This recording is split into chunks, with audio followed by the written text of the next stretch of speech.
SmartB Sports Update Podcast is brought to you by Optimum CBD. For all your rest and recovery needs, CBD products are your best bet. Go to optimumcbd.store to order now. Free delivery on all orders over $99. You must be over 18 to order. I use Optimum CBD products personally for my rest and recovery. I train 6 days a week in Jiu-Jitsu, as you've probably heard on the SmartB Sports Update Podcast. I teach, I train, I compete. And without Optimum CBD products, I wouldn't be able to do it.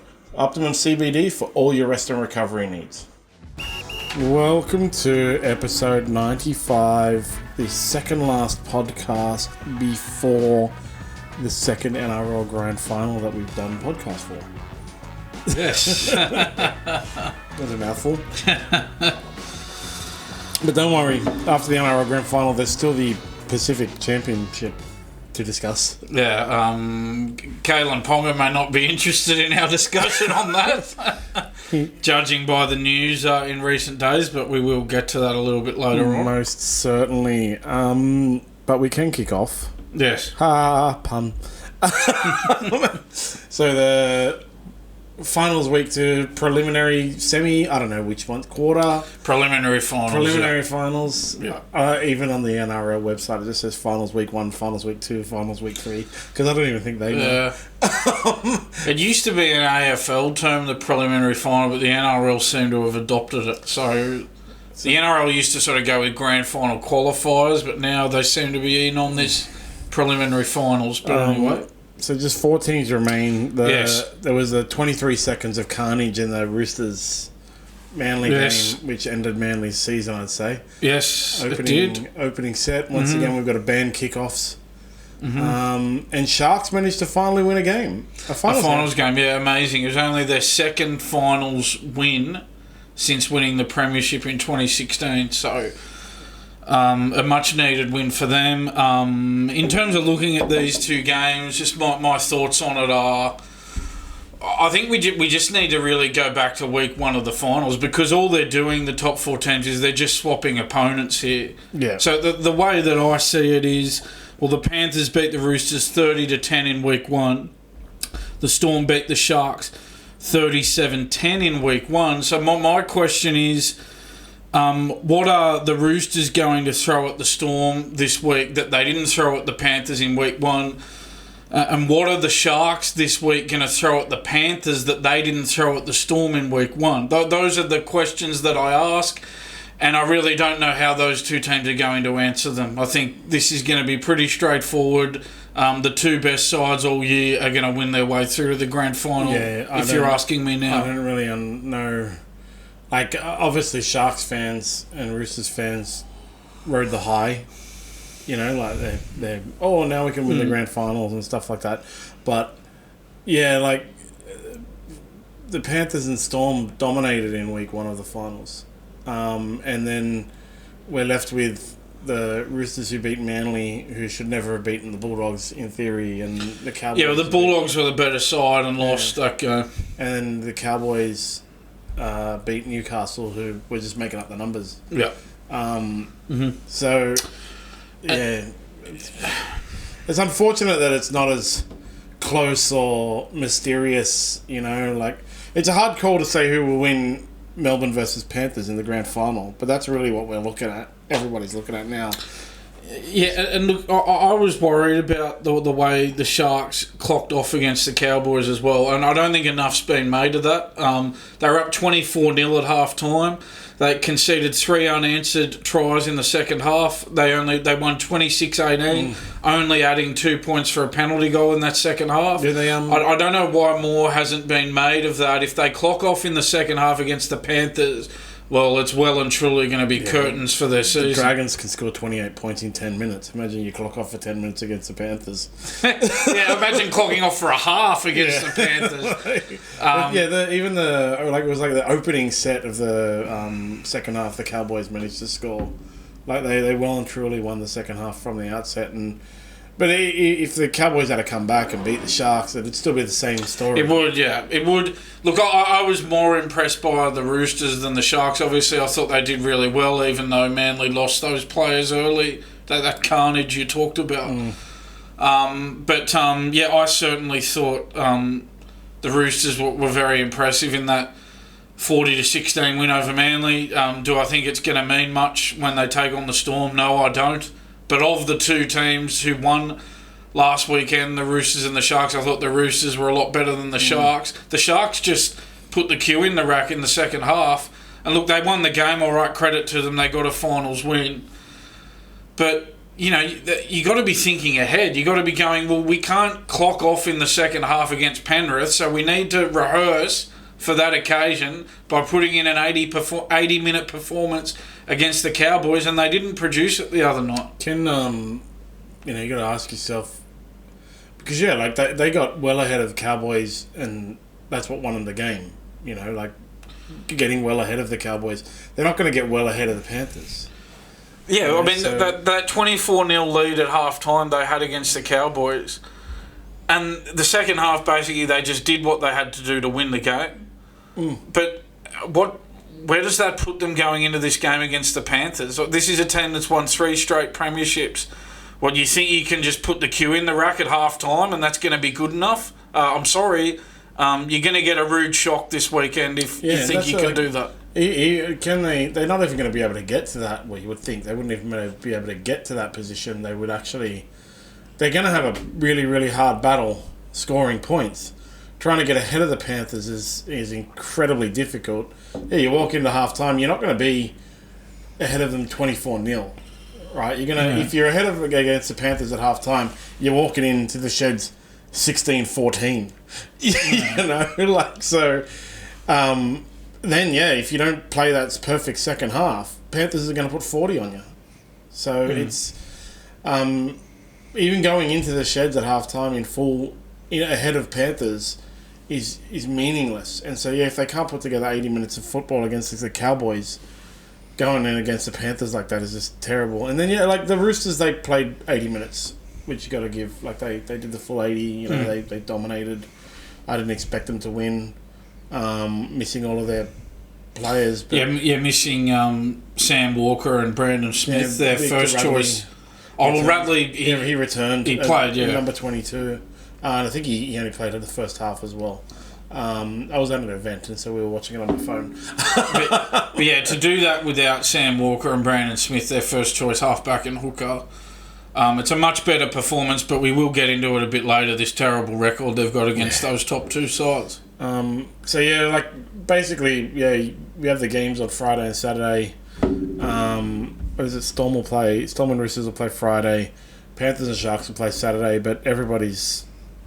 the story is already pretty much written in everyone's mind. Following Sunday on October the 6th, it'll be Storm versus Panthers. Very, very highly likely that will be the matchup. That one you can't call. If the Sharks or the Roosters get through against the Storm or Panthers, you'd also even write that story like Panthers or Storm will win. Whoever gets through. The only way to make it interesting would be 2 upsets this weekend. If the Roosters win and Sharks win, then the grand final would be really insane. But as it is, it's most likely going to be Panthers Storm, and it will be really hard fought, really good game, probably they'll have the highest level of football, I'd say. If it happens, it'd be a rematch of the 2020 grand final, which the Storm won, but since then the Panthers have just left everyone in their wake, winning those 3 straight premierships. Well, I hope they don't win 4. It'll just suck. Come on, man. To be honest, I know we're a week away from that, and it's highly likely that will be the grand final. But I really wouldn't know who to tip in that grand final. That'd be a real toss of the coin, I would have thought. That's a 50-50 split, that one, in my mind. So that will be interesting if it happens. We think that it will at this stage. And anything can happen in sport. You never know. Upsets happen, but it's highly likely that the top 2 will progress. Yeah, and so it's a 50-50 for Sharks and Panthers. The only other way it would be interesting is if there's 2 upsets this weekend, and then you'd have to say it's 50-50 Sharks, Roosters and Sharks. But if it's Melbourne versus Sharks, well, we know Melbourne's going to win the grand final. If it's Panthers versus Roosters, well, we know Panthers are going to win the grand final. Either both of them have to win or both of them have to lose this weekend to keep the grand final super interesting. I'd have to say. Yeah, it's to me it's one of those things where yes, it's always possible for upsets, but it's one of those things where the Sharks can put so much into it and actually topple the Panthers this week. That'll be their grand final. It'll be really, really difficult for them to get up 2 weeks for something so big. And so I just can't see. You just can't see it because Ivan Cleary and Craig Bellamy have been sitting there for 2 weeks, plotting how they're going to go about their business in this game. The Roosters and the Sharks. They were doing battle last weekend. They were locked in battle, getting beaten up by the other side, by their opponents. So, they've just been sitting there waiting. As I said last week, they're sitting there waiting with baseball bats for this game. Yeah. And I think they're going to swing those baseball bats this weekend. Yeah, 100%. But Phil Rothfield. Yes. He seems to think the Sharks were a sneaky hope against the Panthers. Yeah, I mean, he's a Cronulla supporter, but I mean, seriously, I mean, the Panthers have won 7 of their last 8 games against the Sharks. The Sharks have been outscored 70-0 in their last 2 games against the Panthers. The Panthers are aiming for a premiership record 11th straight finals win, and he thinks the Sharks are just going to turn up and put it on the Panthers. I just don't see it. It's his Sharks bias coming through. 100%. You think, Braden Trindle had a cracker of a game against the Cowboys. But yeah, he's not likely to do it again. Well, if it was against the Tigers, he could probably do it again. But it's against the Panthers in the finals, in the grand final qualifier. It's that's the thing. And I tipped the Sharks to win that game. I thought because the Cowboys have got a terrible record in Sydney. But playing against the Panthers, it's a different story. There's a huge gap in standard between Manly and the Cowboys and the Panthers and the Storm. There's a huge gap in standard. Exactly. I can't see. It is definitely bias. It's one of those things. It's like, obviously most fans are like that. But it's as a reporter, you've got to be impartial. Yeah, there's just you've got to be impartial. You've got to be realistic. You can only go on logic, can't you? And logic just says that the Sharks are basically no chance of winning this game. It's funny because if they were to pull it off, he's going to claim it as like, I told you. But really, he's just guessing. That's the thing. Like, he's just guessing. If it comes off, yeah, you sound like a genius. To be fair, he said they're a sneaky hope, but that's a stretch. Yeah, but then you claim it. Everyone would, he'll claim it. Yeah, he's having a bit each way, isn't he? If they lose, as we expect they will, he'll just say, "Oh look, I just said they were a sneaky hope. I didn't really say they were going to win." But as you said, if they win, he's going to claim it and go, "Oh, I told you so. I told you so." Yeah, and that's it. Like, you know what? I'm just going to let everybody know right now: the Roosters are a sneaky hope and the Sharks are a sneaky hope.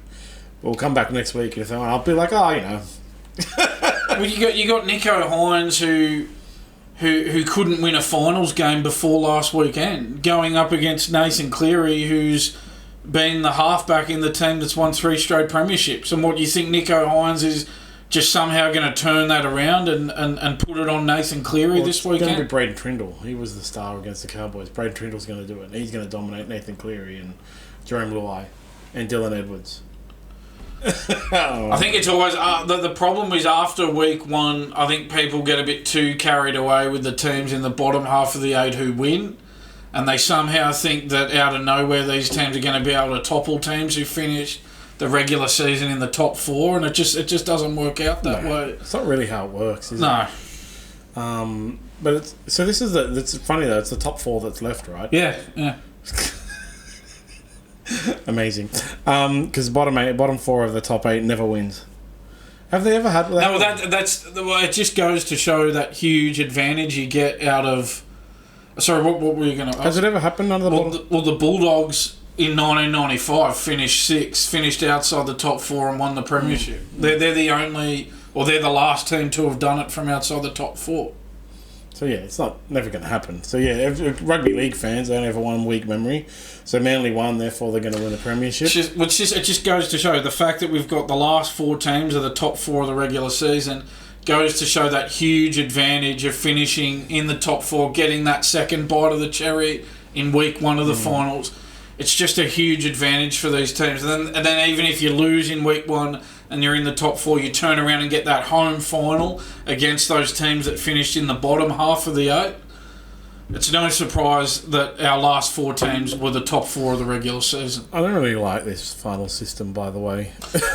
It's very heavily in favour of the top 4 teams, a lot more so than the old McIntyre system where it was the top 2 ranked winners and the bottom 2 ranked losers. Or the top 2 ranked winners would get the week off, the bottom 2 ranked losers would be out, and the other 4 teams would play in week 2. Under that system, it was easier for the bottom 4 teams. Under this system, it's very difficult for the bottom 4 teams. There was a whole controversy about it because it's the AFL system, right? So they changed the AFL because everyone said it was so weird, and I think it was when the Warriors finally beat Melbourne in round 1. Like, how do the Warriors still going, blah, blah, and then the AFL system is so much better, but it's not really. The thing that annoys me in particular about this final system is the team that finishes 5th, I think finishing 5th in a 17-team competition at the end of the regular season, that's a really good achievement. Finishing 8th, in a 17-team comp, it's not that good. I don't like it how the only advantage you have finishing 5th above finishing 8th is that you get the home ground advantage. That's really not a lot of advantage given how big a difference it is between finishing 5th and finishing 8th. That's one thing I really don't like about this system. Whereas if you'd finish 5th under the old McIntyre system, you'd play the 4th team, and even if you lost, you'd probably get another go because it's unlikely that 7 and 8 are going to beat 1 and 2. So if you lose coming 5th, you're pretty safe getting through to the second week. But under this system, you play 8th and you're on the same level as them, apart from having the home ground advantage. Yeah, I think there are flaws in this system. But top 5 would be better, especially with 17 teams. If you have 20 teams, I think you can have a top 8. But with 17 teams, it really should be a top 5. It'll never happen because they want to get more games in the final series. Well, they changed it back when AFL was winning the war so much, AFL had all the war chest and was encroaching in Gold Coast and Western Sydney and stuff like that. And so they changed it to be more like the AFL because AFL was like the Australian sporting benchmark. But it's not anymore. And so the NRL should look at doing their own thing. But I think they should have left it as it was, to be honest. I actually thought at the time. Anyway, but while Rothfield is saying the Sharks were a sneaky hope, Phil Gould has written them off completely, as has basically everyone, and got in a heated clash with Paul Gallen. Now, Paul Gallen was the Sharks, again, biased, man. Sharks captain premiership winner?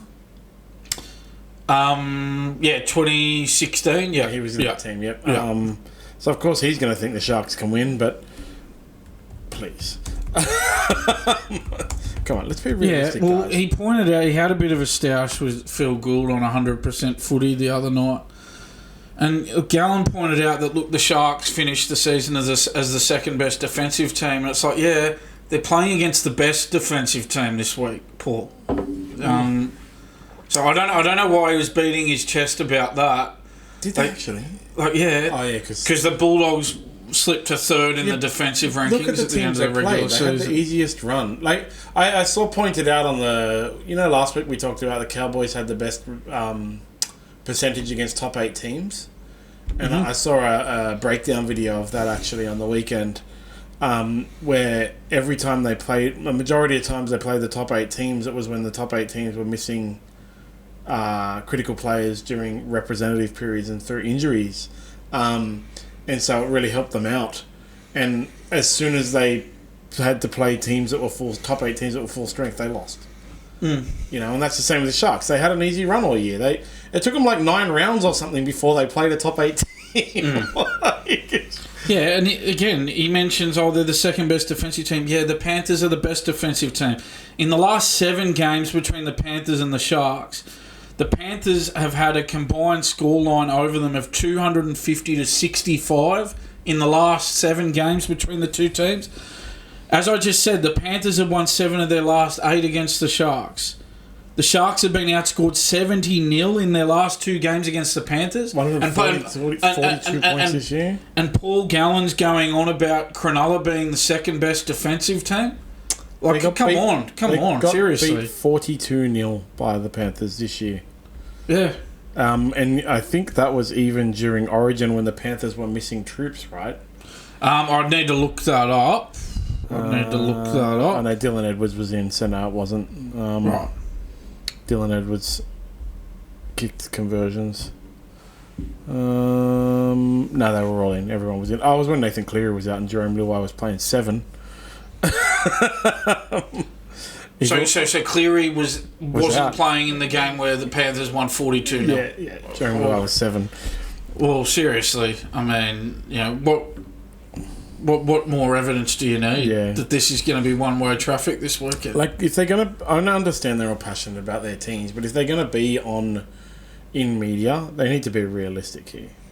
The Sharks shouldn't have a chance. They shouldn't be given a chance by anyone because of the year, because of who the Panthers are. And if they win, it's an incredible upset, To me, it's the people who are saying the Sharks will win. Like I said, next week they'll be like, I told you.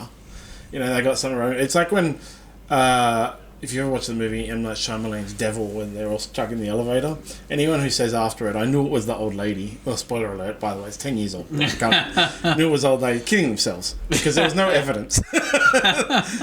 Okay, you were just guessing. There was 10 possible people, and then it ended up being like out of 2 people, it was either the lady or the guy or whatever. And if you guessed it, you guessed it. But you can. Everybody always is like, I knew it was her. You didn't know. You guessed. And if the Sharks win and you said the Sharks win, it's because you didn't know. It's because you guessed. So, yeah. That's right. I mean, if the Sharks were to beat the Panthers, off the top of my head, I can't really think of a bigger finals upset. I really can't. In the last 30 years... No. I can't think of a bigger finals upset than what that would be. The closest comes is when the Warriors beat Melbourne from 8. Yeah, probably. That's the closest it comes, but it's still not bigger. That's the closest it comes. In fact, we probably I've talked to you before about 1995 where the Bulldogs came from outside the top 4 to win it. We're probably going all the way back there for when they beat Manly in that grand final. Manly were clearly the dominant team all year. Heavy favourites to win that grand final. We're probably going back to the 1995 grand final for an upset of that magnitude. Yeah, when you get to this point in the season, it's you generally know when anything that goes against the green is a massive upset. But there's like massive upsets like every year, right? Like I guess you could say Manly beating the Bulldogs last week was a massive upset, right? Last week. Yeah, last week in round 1. That was week 1 of the finals. No one expected. Well, a very small amount of people thought Manly would win, right? But it's nothing compared to if the Sharks would have beat the Storm. Nothing. That's nothing. Like seriously. So yeah, you would have to go back to 95 grand final. Even that wouldn't be as big of an upset as the Sharks beating the. But probably not because the Bulldogs, at least going into that, had a lot of momentum. Yeah. But so they were the underdogs, but it comes close. But then after that Warriors beating Melbourne from 8th spot, and that was only really an upset because it had never happened before. But they didn't go anywhere after that. I think Melbourne even won the grand final, right? In which year? What year was it? What year? Are you talking about 08? Yeah, no, Manly won it that year. That was 40-0. That was that the year that Warriors beat Melbourne in? It was, it was, yeah. So 40-0. That was funny. Yeah. See, that's like still even then it's still not as massive an upset as if the Sharks would have beat Melbourne this week. Like it's just not happening, guys. Come on. You just have to accept reality. Sorry, Sharks would have beat Panthers. You just have to accept the reality that it's hard. Like. You can go check the odds. We won't mention the odds, but you can go check the odds, and you'll see. Like you'll see. All you gotta do, I looked at it this morning and started giggling. Like it was so ridiculous. Yeah. And I would say by the end of the week, by Saturday or whatever, it's going to get even longer. because money will come in. Yeah, 100%. But we can talk about the Roosters and their chance. So we talked about it for the past 3 or 4 weeks, right? Mm-hmm. It comes back into focus because they're playing against the Storm this week, and they have this terrible record against the Storm and the Panthers. Again, the Roosters have only won 1 of the 21 games they've played against the Panthers and the Storm between 2020 and 2024. It's a terrible record. The Storm have won 10 of their last 11 games against the Roosters. The Roosters have lost their last 3 games at Amy Park. So again, these numbers are just not in the Roosters' favour. Yes, they did really well to beat Manly, the way that they beat Manly. But to go down there to Melbourne and beat the Storm without their first-choice halfback and first-choice hooker in Sam Walker and Brandon Smith, I'm sorry, I really just can't see it happening. I don't think it's going to happen. I think their season is going to come to an end this week. Yeah, 100%. I mean, Sandon Smith is playing really well in that and has played all year when he's had to cover Sam Walker. But again, and as disappointing as Manly were, they did lose those players early to that carnage, as we talked about. And then, Connor Watson's in frame to take Ben Hunt's spot, apparently, for the utility role in the Pacific Championships. So, I know they have good quality players, but it's your first choice, right? That's the first choice. And they've got to come up against Jerome Hughes, who's arguably, actually probably has been the most informed halfback all year, consistently, and he's just slipped under the radar. And Cameron Munster, and Harry Grant, and again, Craig Bellamy's been sitting there for 2 weeks plotting this. Yeah, he hasn't been sitting there twiddling his thumbs, not doing anything. He's been plotting this preliminary final performance that we're going to see this weekend. It's the same. Like, you just can't see it happening, and if it does happen, it's a massive upset, and anyone who calls it will brag about how they're a genius, but in reality, you're just guessing. That's the thing. I mean, if these upsets happen, they happen. But as we sit here on Wednesday morning, going into these games on Friday night and Saturday night, there's only one way this is going, and that's with the 2 favourites winning this weekend. And go to the sites and check the odds. Yes, and we won't mention them, but yes, go to the sites and check the odds. And you'll see, it paints a very clear picture. And you we've been talking about it for the past half an hour. The expectation is it's going to be Panthers Storm next week. That's the thing. We're all about being brutally honest on this podcast. We're not going to come on here and lie to you about what's going to happen, and we're not going to do what TV networks do and pretend like it could be a close game to keep you watching the game. We're going to be honest and go, look, this is the reality, that there's 2 very overwhelming favourites this weekend, and it's highly likely that they're going to win and win well. Yeah, 100%. But off to the Roosters, segue into Manly. Yes, appropriate that we do, given that they played against each other. And we've just discussed it before. I think last year we had the thing, if Anthony Seibold is a good coach, he'll spend a year trying to fix Manly's salary cap issues, and unfortunately, he didn't, and he couldn't. No one's ever able to fix Manly's salary cap issues, and it just goes to show their salary cap issues are...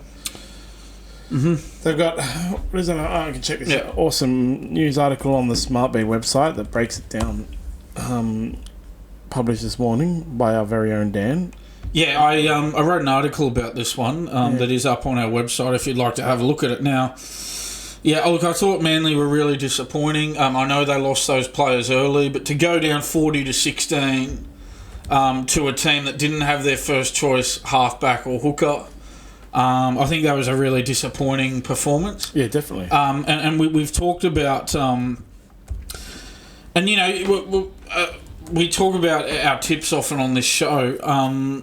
The 5 SmartB experts on our website, 3 of the 5 tipped Manly to win that game. So this idea that they were no chance of winning, no, 3 of our 5 experts on the website tipped Manly to win. So I thought it was a real. I wasn't one of them, but Stupid Manly. I wish I wasn't one. But really disappointing. So this is the issue for the Sea Eagles. The issue is that they have so much of their salary cap tied up in only 5 players. They've got Daly Cherry Evans on 1.2 million, Tom Trbojevic on 1.15 million, Jake Trbojevic on 950,000, Luke Brooks on 660,000, and Haumale Olakau'atu on 600,000. So that's 4.56 million of their cap on 5 players. You only get 11.25 million on the top 30, and you got 4.56 million on 5 players. That's nearly half your salary cap on 5 out of 30 players. 40% of their salary cap is taken up by 16% of their players. They're lucky they got rid of, who was it? Josh Schuster. Josh Schuster, yeah. Well, that's the thing. That's the other thing I was going to mention. He was on 800 grand as well. They got rid of him. And might I also add, they're paying him 200,000 to play for South Sydney next year. So you can may as well add that to the pile. Make that 4.76 million because they're paying Josh Schuster 200 grand for nothing. So, I mean, I think the issues really are with the Trbojevic brothers. For different reasons, they're not getting full value for money out of the Trbojevic brothers. Jake Trbojevic is on 950,000 a year for a forward who only ran for 44 metres against the Roosters the other night, only ran for 55 metres against the Bulldogs the week before. This is not enough output from a forward on huge money. They need to be getting a lot more out of him on that money. I don't know what it is about Jake Trbojevic. He's another one of those. We'll get to Ricky Stuart later, but he's one of those Ricky Stuart guys, right? Got picked for the State of Origin as a captain. Played 20 minutes a game. Like, what is it? Like, you know, stats aren't everything. And they're not everything, but... There was the Phil Gould soundbite the other day where he said he's actually been in negotiations where people bought their Daily Telegraph Supercoach stats points to the negotiation and said, like, look at where I am on the Daily Telegraph. It's just the only thing I'd say, and we've heard, and Phil Gould, you mentioned Phil Gould there, he in that exchange we talked about between him and Paul Gallen, he even said to Paul Gallen, oh, look, you got too many stats for me, Paul, I'm not interested. And I heard Willie Mason on his podcast the other day said, oh, I'm not interested in the stats, don't give them to me. But, like, what else can you go on? You know what I mean? Like, if we're on a podcast here, we need to have some level of stats, you know? There is a thing about it, right? Where stats aren't everything. Phil Gould is correct. But they are part of it. Okay? And you need something to back up what you're saying. So you can't just get on and rabbit on and not have anything to back up what you're saying. If you're going to say stats aren't important about a certain player, you have to show where in the stats it works. So you can have a thing like it's what is it called? There's like a thing about workplaces, right? I learned it years and years and years ago, right? You can have a situation in which an employee doesn't show the best output, but the people around them show increased output when they're in the office, right? So you can have players like that. You know, like Ben Hornby was a classic one, right? He wasn't the best halfback. He was a premiership winning halfback. Wasn't the best halfback in the world. He didn't have like 1 million try assists and, you know, all this kind of thing. But what he did was, like, analytically made the players around him better. So he gave Darius Boyd to move, and when Ben Hornby and Jamie Soward when Jamie Soward and Darius Boyd were playing with Ben Hornby, both of them had better stats. That was like a provable, quantifiable thing. So you can have that. You can have it with certain players where they can come and say Jake Trbojevic does this. But nobody does. That's the thing, right? If Jake Trbojevic is so good, why did he only play 20 minutes in State of Origin as the captain? Like, it's just a bizarre thing. And then it goes same with Manly. And what I'd say, you talked about Phil Gould there was talking about a player brought his Supercoach stats into, I'm presuming that was a job interview, basically. Well, it's a negotiation. A negotiation, yeah, right. So what I'd say in defence of that player is, well, he's trying to put his best foot forward. If he's got statistics that make him look good, well, he's going to mention them. I don't think that's... I don't see what Phil Gould's point... It's easy for Phil Gould to say that in his position, but if you're that player who's negotiating, well, you're trying to put your best foot forward, and if Supercoach stats help you, you know, tout how good a player you are for whatever reason, Well, you're going to mention them in the negotiation. There was, always the rumour was about Paul Gallen, who would check the stat sheets at half time and then try and get his stats up for the match. And, that was... I was talking to someone about it the other day, and they showed me a video they have saved in their phone, actually, where they were like, have a look at this, and showed Paul Gallen taking 3 hit-ups in a one set. Yeah.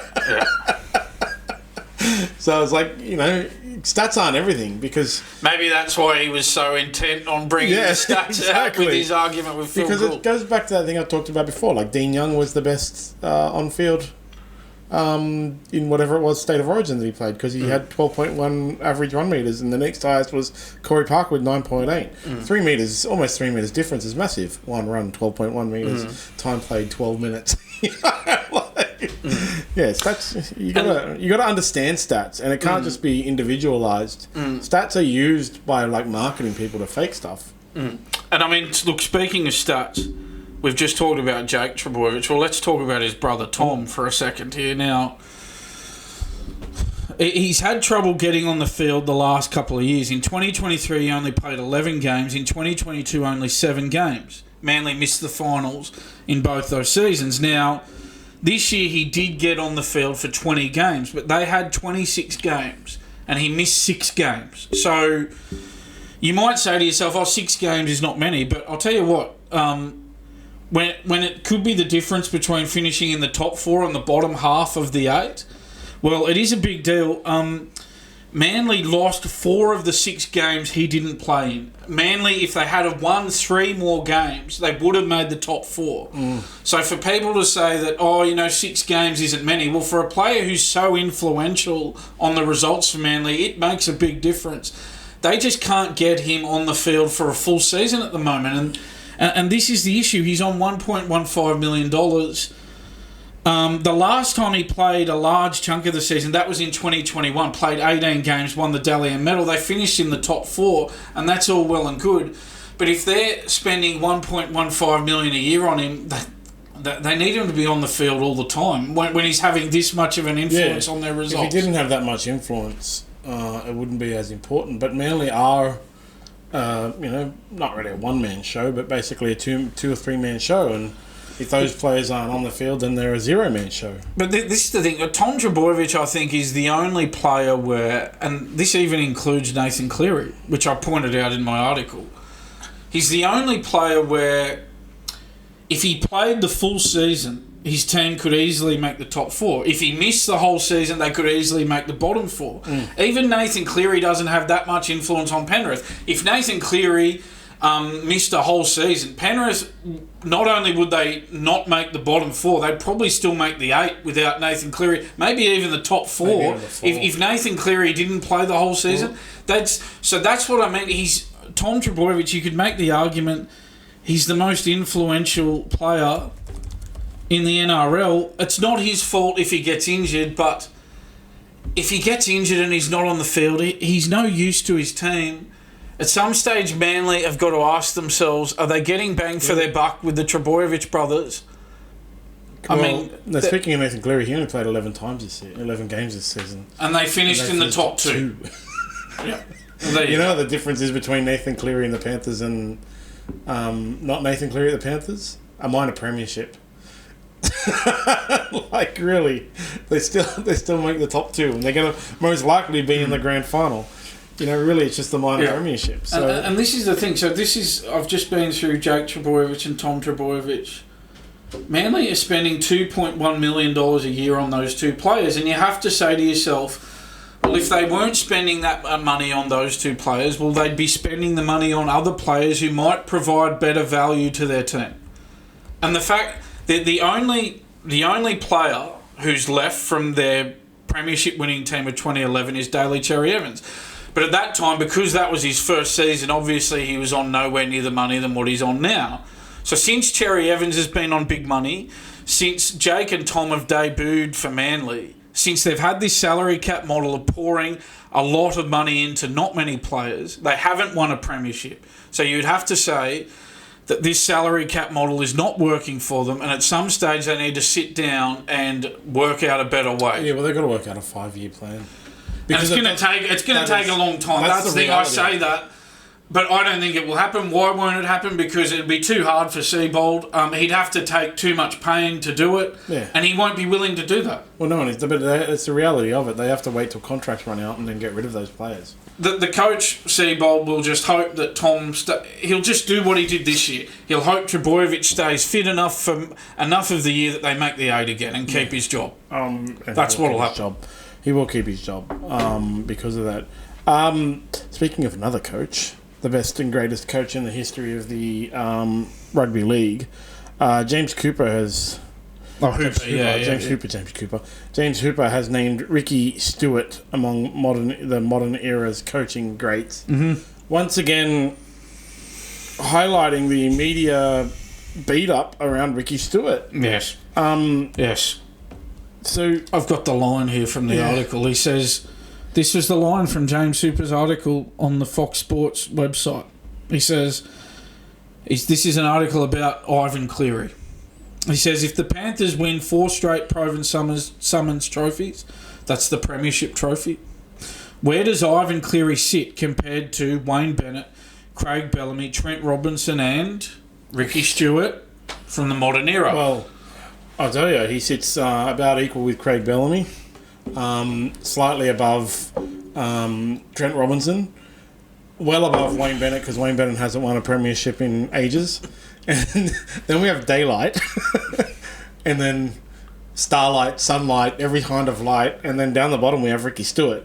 He sits so far, but like Ricky Stuart isn't even in the same universe, let alone ballpark.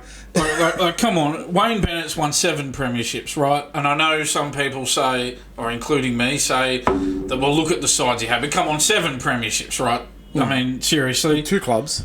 Made Craig 3 more grand finals in that too. He's lost 3 grand finals, right? Well, he lost 2015 with the Broncos.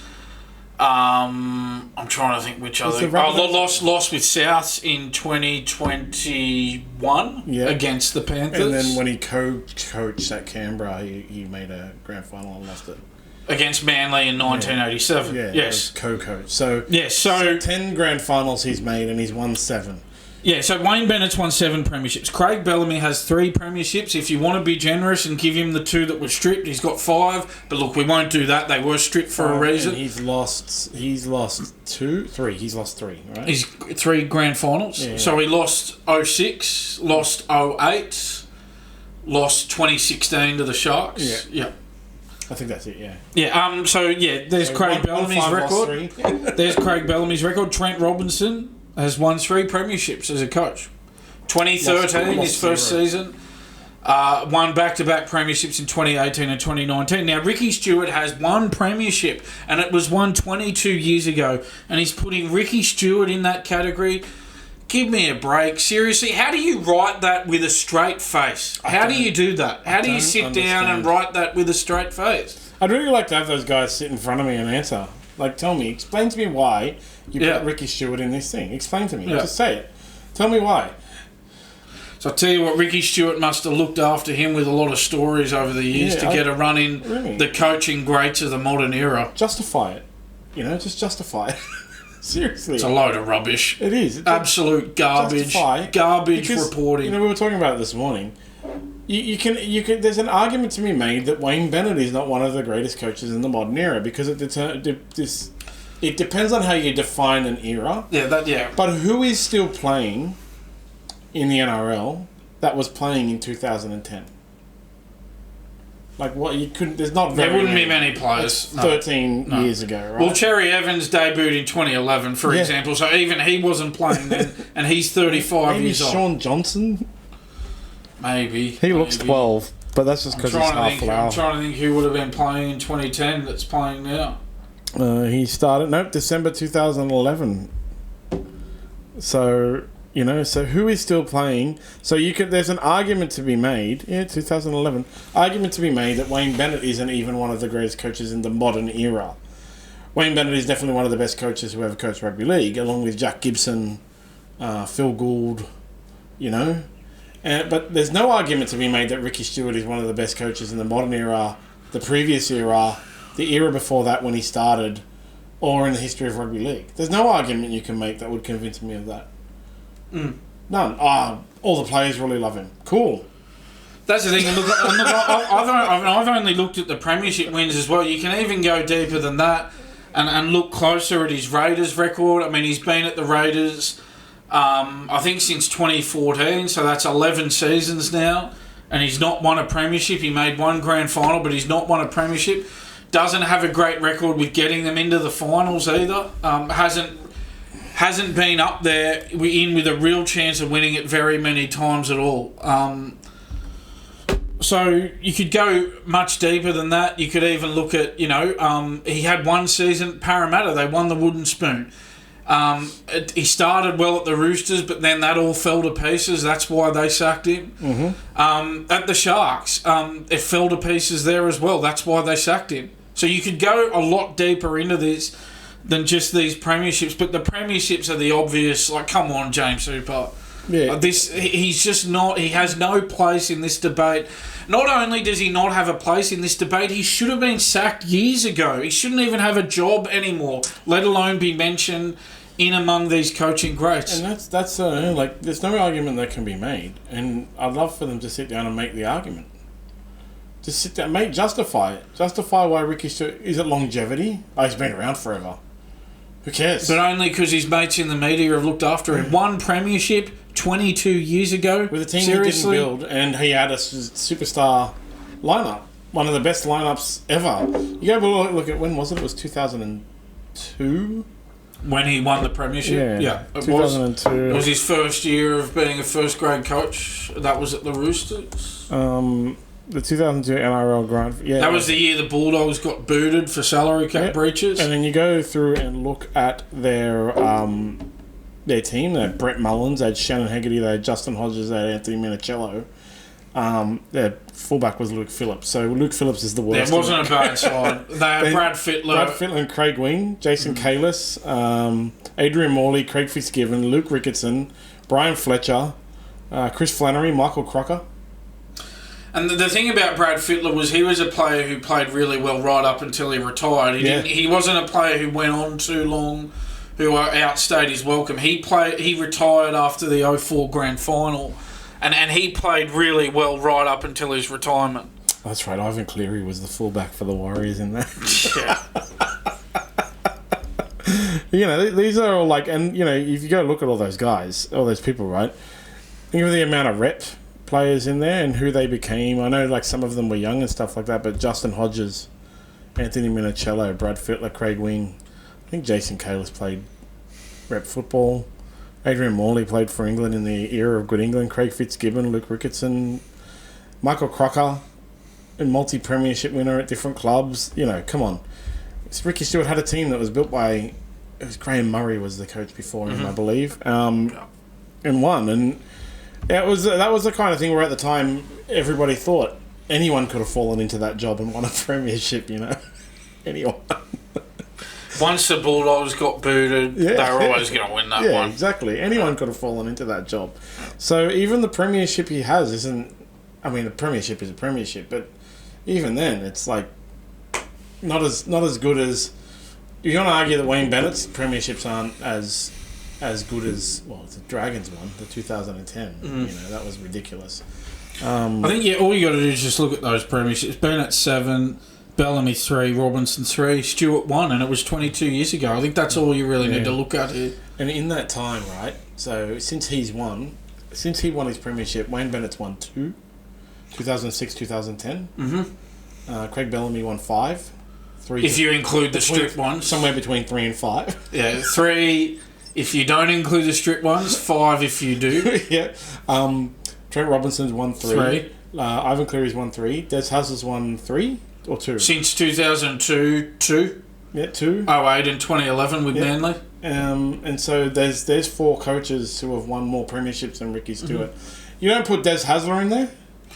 That's the thing. Des Hasler's been robbed by James Hooper there. He has far more place having won 2 premierships, he's got more place of being there than what Ricky Stuart does, only having won one. It doesn't make any sense. I'd love to sit them down and come on the podcast, James Chipper, and let's have a conversation. And we'll have one question only, and we can talk about it for hours. Why do you think come Ricky on, Stuart James. We'll have him here, won't we? Yeah, exactly. Yeah. Why do you think Ricky Stuart is in that? Yeah, we'll give him a chance to explain himself. We'll have the debate with him on here. It'll be good 100%. Fun. So... apparently Newcastle were informed that Kalyn Ponga will be picked for Australia because, Mal Meninga's going around informing all of the teams, make sure this guy doesn't go off on a bender to Bali or something like that. One of the things that's really funny is they've delayed the test matches between Samoa and England so Stephen Crichton can get married. Alright, okay. And then a day later, Kalyn Ponga has released a press conference. Press statement saying he's going to forfeit his Kangaroos spot, like it's his decision, and now there's a huge outcry about it. Yeah, look, I don't. And again, look, I think Craig Gower, one of our ambassadors, he did play for Australia, so for him, I'm sure he would take the position of, well, he should want to play for Australia. How could he not want to play for Australia? But I guess, look, as fans, the way I look at it, I just go, what's the big deal here? I mean, he doesn't want to play. Newcastle are his employers, not the Australian team. They're not his employers. Whether it's, if he doesn't want to play, he doesn't want to play. If he doesn't want to be there, surely with the Australian team, such a wide talent pool, so many players to choose from, is it really the end of the world if only one of them doesn't want to play? There's so many other players to pick from. Obviously, so many other fullbacks in contention. Dylan Edwards, James Tedesco.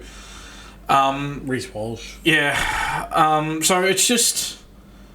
I just don't see what the big issue is. An NRL premiership is more important to him than playing for Australia. Yeah, I don't care. What? Like everyone's different. Every player's different. Not every player thinks the same way. If a player doesn't want to play for a rep team, then they shouldn't have to play for the rep team because as if you want them on the rep team anyway. As if the coach or the other players want them on the rep team. Do you really want a guy who doesn't want to be there?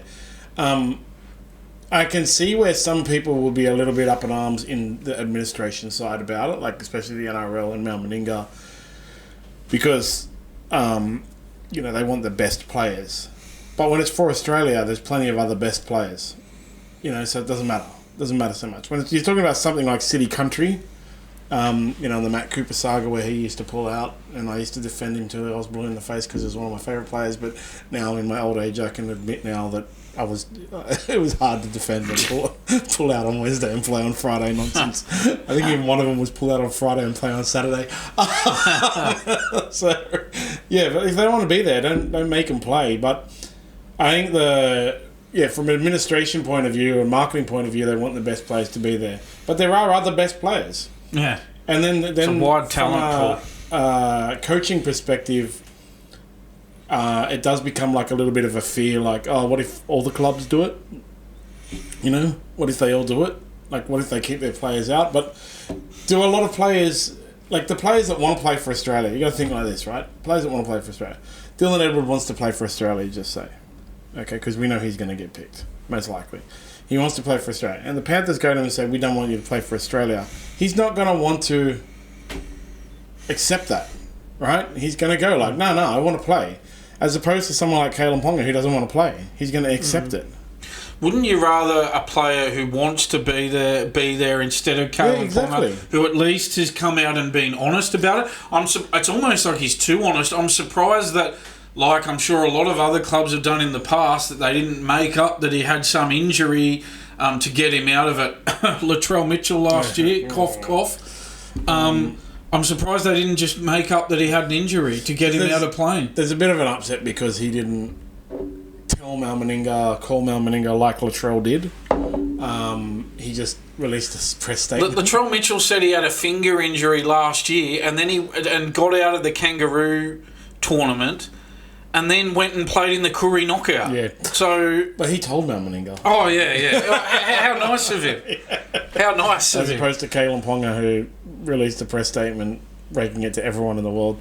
Yeah, it's just, at least he's honest. I don't care. I appreciate his honesty. And look, Bob McCarthy says, I'd be putting the red lines through his name. I don't think he should play for Australia again.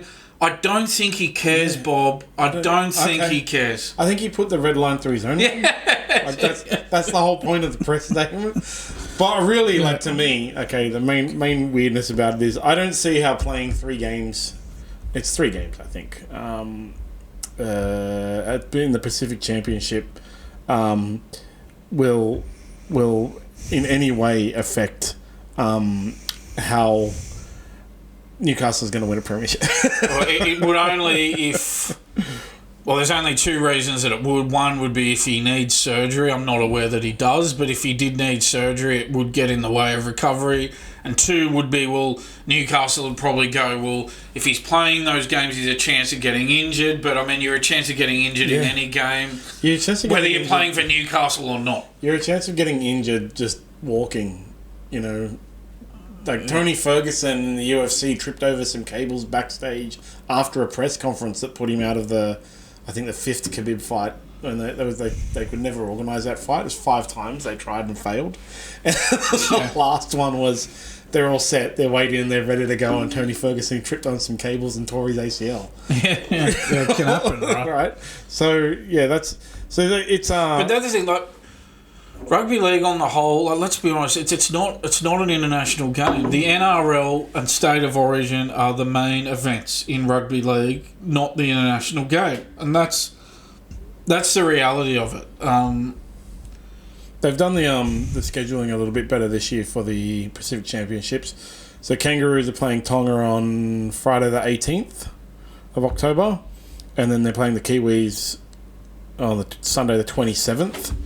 And then they have a bye, and the Kiwis will play Tonga on the 2nd of November, and then the final will be the 10th of November. So at least this time we don't have to watch Australia play the Kiwis 2 weeks in a row. Yeah. But I mean, I don't think there's... Please don't sanction him for this. There shouldn't be any sanctions. I'm sure some ex-players are going to be, he's going to get some ex-players offside over this. Maybe a few of the fans. Look, that's where it should be left. There shouldn't be any sanctions because of this. No. Like, come on, this is not a big deal. Yeah. I hope people don't turn this into something that it's not. Well, Gordon Tallis has already done that. Yeah. Surprise. Speaking of sanctions, Josh Addo-Carr's been sanctioned for having illegal drugs in his system. That he's still insisting he doesn't have. Yeah, well, the NRL's issued him with a breach notice. Reportedly said to be handed a 3 to 4 week suspension, as well as a $12,000 fine, which has been bumped up to $15,000 because he had 3,000 suspended over that controversial brawl he got involved in at that Koori knockout tournament last year. Let's remember that he copped a $682 fine and a 3-month suspension from driving as a result of testing positive to cocaine with that roadside drug test. Very poor timing, given that it was just before that knockout semi against the Sea Eagles, which they lost, and he had to stand himself down from that. It could have cost them that game, for all we know, given that he was their equal top try scorer this year and they only lost by 2. But apparently, I was of the understanding that because this was a police matter, that the club would be able to sack him and they'd get that money to spend on their salary cap. Apparently, that's not the case, and apparently that's why the Bulldogs haven't yet sacked him, because he's off contract at the end of 2025. November 1, he can sign with another club for 2026. So they're waiting for him to sign with another club, and then they want to sit down with that other club and do some deal and let him out of the contract a year early so they can get something out of it and hopefully cover some, or hopefully all. Yeah, well, probably not all of this $550,000. They don't want to sack him because then, say, the Dragons will pick him up. Yeah, that and the fact that, well, they lose that $550,000 in the cap. But I would have thought, and I think it should be the case, because this is a police matter, well, the club shouldn't have to worry about that anymore, because Addo-Carr's breached his contract, so the club should no longer have to adhere to the contract. It's a little bit weird, right? So not only that, the whole thing about the Even the Corey knockout last year, where he's got his suspended sentence and now he's going to be suspended for 4 games, there was a whole bunch of confusion around that, where he was like, he left and he didn't get knocked out and all this kind of stuff, and then the videos came out and he was involved in all this nonsense too, right? So he's got history. But yeah, the Dragons is the classic example, right? The perfect example. Dragons let Zach Lomax go. And they need a replacement. And so if the Bulldogs were to sack Josh Addo-Carr, Dragons would pick him up straight away. Mm-hmm. Yeah, he'd be suspended for 4 weeks. Yeah. But they got a Zach Lomax replacement. Because Zach Lomax was a winger for this year, not a centre. And that's the thing. That's the thing now. If you're that club, say that it is the Dragons, right, who sign him for next year, well, you can get him cheap because you know that the Bulldogs are going to have to stump up whatever you don't pay him next year. That's why they don't want to sack him. Like you said, what they'll do is wait for November 1. They're going to tell him. They've probably already told him, you're definitely not going to get another contract. Go find someone else. As soon as someone signs him, which will be the Dragons on November the 2nd, then they'll contact the Dragons. Yeah. Do you want him next year? Yeah, all right. Well, you got to come to the party and give us something. Yeah. And if the Dragons can stump up, I don't know, what, 350 or 400, the Bulldogs will go, yep, take him. Exactly. We'll cop the hit on the other 150 or 200. Yeah, exactly. Yeah. That's most likely what's going to happen. And then you wouldn't be a week in the SmartB Sports Update podcast without mentioning the Tigers and the craziness over at the Tigers. Hi, Adam. That's my mate who doesn't like when we bag the Tigers, but come on, mate, even you've got to bag the Tigers on this one. So they can... And look, I'll just preface this. This came out just after we recorded our last podcast, so that's why we're only getting to it now. We didn't. It was released. The statement was released on the afternoon after our last podcast. Yeah, on their social they posted about Luke Brooks. Yes. So the post reads this: the West Tigers wish to congratulate former halfback Luke Brooks on his achievements over the weekend for Manly Warringah Sea Eagles. This was in reference to Manly's win over the Bulldogs in week 1 of the finals. Although he did not play finals footy in his time at the Tigers, Brooks certainly enjoyed his first taste of finals footy on Sunday, helping the Sea Eagles to a 24-22 victory over the Bulldogs, which I just mentioned. Tigers CEO Shane Richardson also chimed in to publicly congratulate Brooks on the win, adding he showed loyalty when many didn't. Well, he's playing for another club now, Richo, but anyway... Shane Richardson says, on behalf of everyone here at the West Tigers, I want to congratulate Luke on achieving something that he has wanted for a long time. Luke spent more than a decade as a West Tigers player, so he will always be part of this family. Yes, and he said he showed loyalty when many didn't. How bizarre to congratulate a player on making the finals with another club. So you said Shane Richardson made a statement, right? How is it that a guy who... This is what the Tigers do. One of the, a guy who people think is one of the best club runners in rugby league has gone to fix the Tigers, and then he's done this weirdness.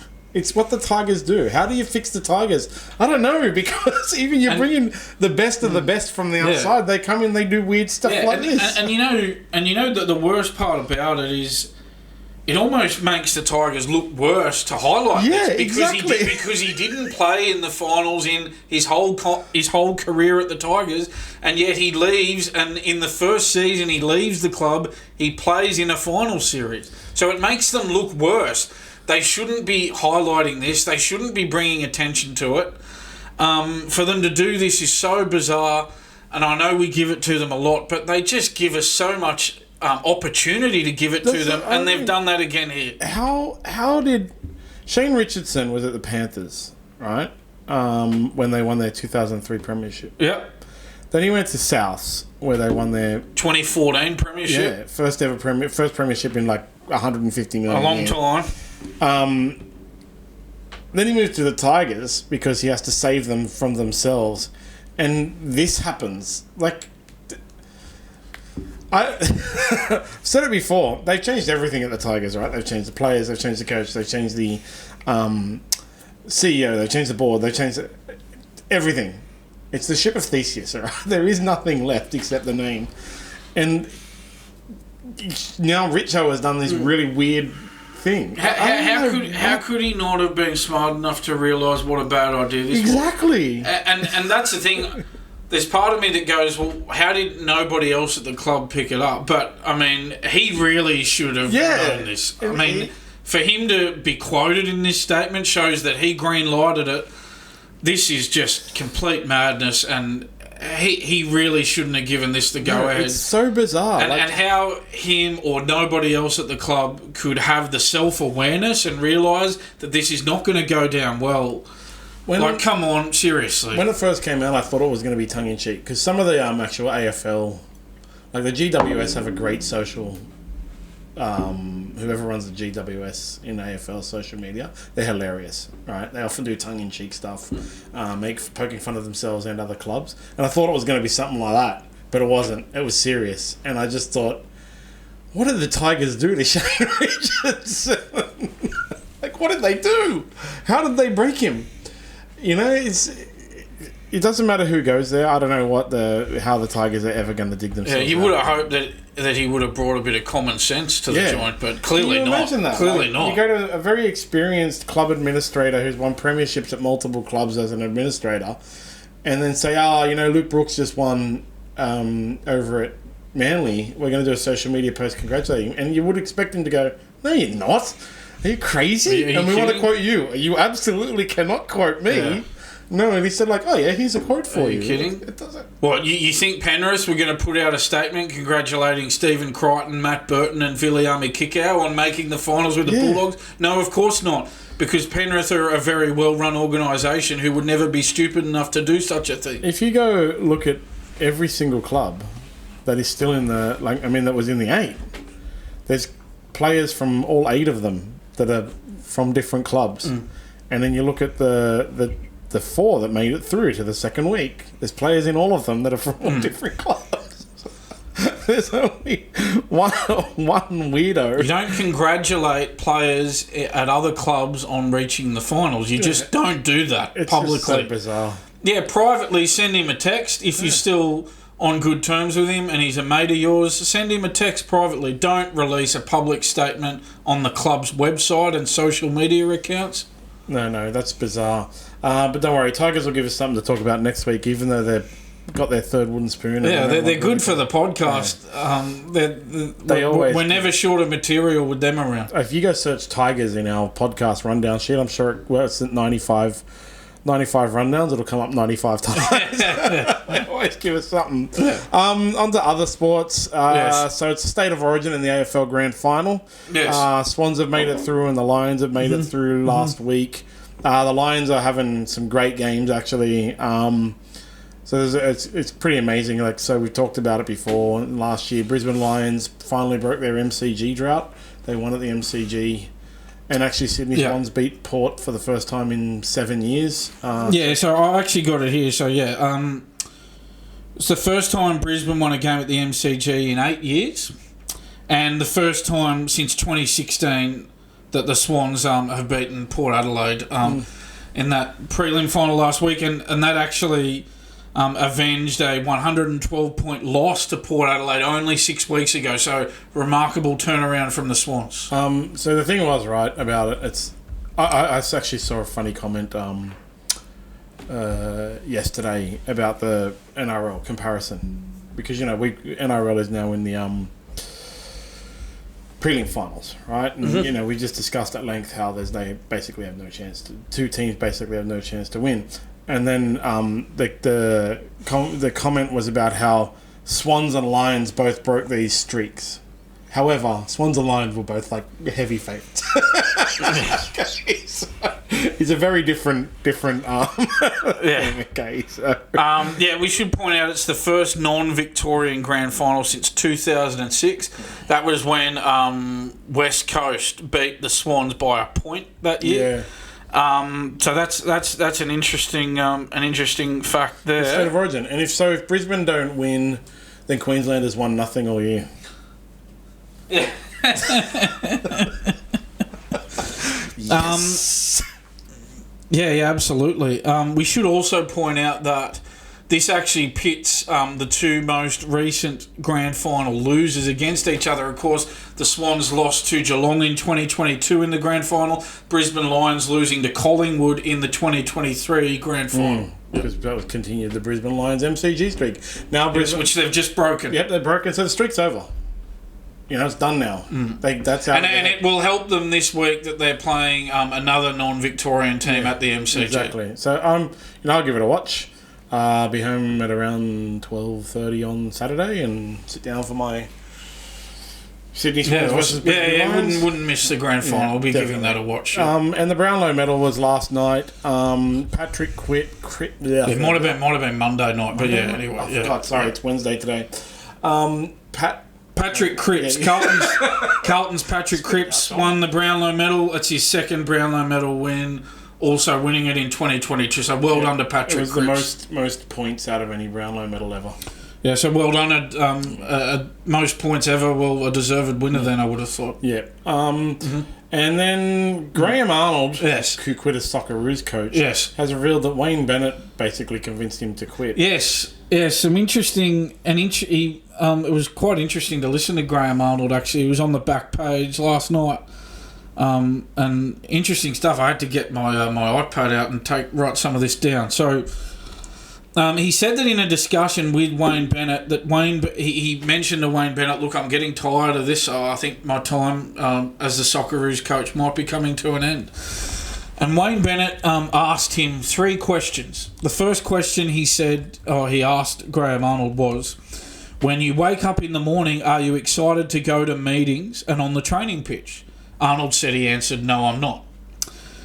Then Wayne Bennett said, when you look into the players' eyes, what do you see? And that's crucial because you can see in their eyes if they're focused and switched on or not. And Arnold said, no, I don't think they are. So that was 2 of the questions.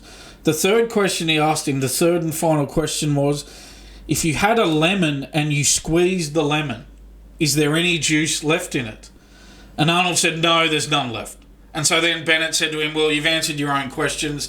I think you're done here and, might be time to hand your notice in. So I thought that was really interesting that 2 coaching heavyweights there having a really interesting discussion. Gives you a good insight into the psyche of a coach and, really interesting. Normally that show, the back page, normally it's just garbage and it's too lightweight for me, but this time I actually took notice and took these notes down. It's good when coaches talk to each other, actually, because then they cross code coaches, and you know the best coaches. I guess unlike Ricky Stuart, travel around the world and talk to other coaches at other powerhouse teams. Notice how he wasn't ringing Ricky Stuart. Maybe James Hooper thinks he should have rang Ricky Stuart. Graham Arnold, next time give Ricky Stuart a call. Yeah, next time ring Ricky Stuart. You know what Ricky Stuart can do though? He can convince you to stay no matter how bad you are. Would have had a very different conversation. I mean, are you seeing any lemons being squeezed? No. Yeah, but you're getting paid. Are the media writing good things about you? Finally, cricket. Australia are leading England in I love this, another meaningless ODI series. Yeah, so... Yeah, I didn't even know they were playing Scotland in a T20 series last week, and then they went over to England. And they played England in a T20 series, and now they're playing England in an ODI series. I was talking to one of the cricket mad people in the office, and how, I actually asked him, did you know that Australia's playing England? And he said, yeah. Started reading cricket news. And he said there's a whole thing around, actually, the ICC, that's the International Cricket, whatever it is, ICCC. International Cricket Council. Yeah. Yep. They have a minimum number of matches that each country has to play each year to be considered in the rankings. So that's why these meaningless series are actually they're just, dialing it in basically because they have to. You just have to. Yeah, and it's overkill, isn't it? I mean, England won that third ODI by 46 runs on the Duckworth-Lewis method. So Australia won the first 2 games of the series. That was game 3. So Australia leads the 5-game series 2-1. That ends Australia's 14-game ODI winning streak. The fourth ODI will be at Lords on Friday. I mean, we've got a Champions Trophy next year that's returning, so they might use that as some justification of having this series. But look, on the whole, I'd just like to see them abandon one-day internationals and 2020 internationals outside of the World Cups in those formats, because there's so much franchise 2020 cricket played, like the IPL, the Big Bash, etc., etc., etc. I'd like to see us just go, all right, ODIs and T20Is only in World Cups, none outside of the World Cups. And look, we've got, after this ODI series against England, we're hosting Pakistan in November in a 3-game ODI and 3-game 2020 international series. I'd rather just wait for that first ball of that 5-test series against India. Let's just wait for that and enjoy that, go into that fresh, rather than have all this meaningless cricket in the meantime. Like the fans, that's what the fans actually want. Like, nobody cares. But it is like this ICC requirement for them to just keep playing. And then, you talk about the T20 Premier Leagues around the world. Like, so there's the I was reading the other day, IPL is number 1, and then actually the BBL is considered like, the second best T20 league in the world. But that just shows the gap between the IPL and everyone else, because the Big Bash can't attract big name players. The BBL is torn apart because they constantly have all these internationals. And then, there's the America and the South Africa and these other ones that are trying to build. But the internationals are what's tearing these domestic things down and making them worse. To be honest, nobody wants to see them. They just don't. They're not popular. Are they even on television? I wouldn't know. These games against England, they are. They're on Fox Cricket, these ODIs. So, pay-per-view. That's the thing. Enough people will watch it on TV, and that'll keep it coming. That's what it comes down to. But it's going to be... I'm looking forward to that. I am looking to try and be a bit more positive about cricket. I am really looking forward to that 5-test series against India. That's going to be the first time since 1991-92 that these two teams have played a 5-test series against each other. Usually it's just the Ashes that's 5 tests. Hopefully we can get some tickets to the SCG.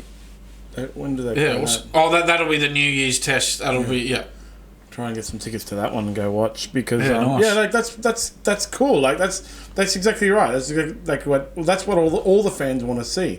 Those are the kind of things where fringe fans are going to watch. Whereas these ODIs in England, you have to be a hardcore Foxtel kind of guy to watch that. They should have done this sooner with that series too. That they should make these big series bigger, rather than playing too much meaningless cricket around it.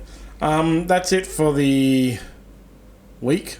Yeah, the week. Hopefully Gowie will be... Well, we are trying to just pick the day, organise the day for Gowie to come in and do a grand final preview next week, which will be really interesting to get his thoughts on the season, as well as the Bulldogs. The Panthers. Bulldogs are basically the Panthers anyway. And also, as I said, the Kalyn Ponga situation. Don't forget to follow at SmartB app on all social medias. Comment, chat, share. There's lots of trivias and stuff that go up there. And listen to the SmartB Racing, back and winner SmartB Racing update for all your tips with Bryce and Joe now. That'll come out every Thursday night for the weekend's racing. And for all your CBD needs, go to optimumcbd.store. And if you do exercise, go to the gym regularly. Anything. It's really good for your recovery, helps you sleep. If you wear a sleep tracker, I suggest you try without and then try with and see what happens, because it does make a massive difference. All right. See you next week, Dan. And bye to everybody. Thanks, Sean. See you then, mate. And bye, producer Chairs.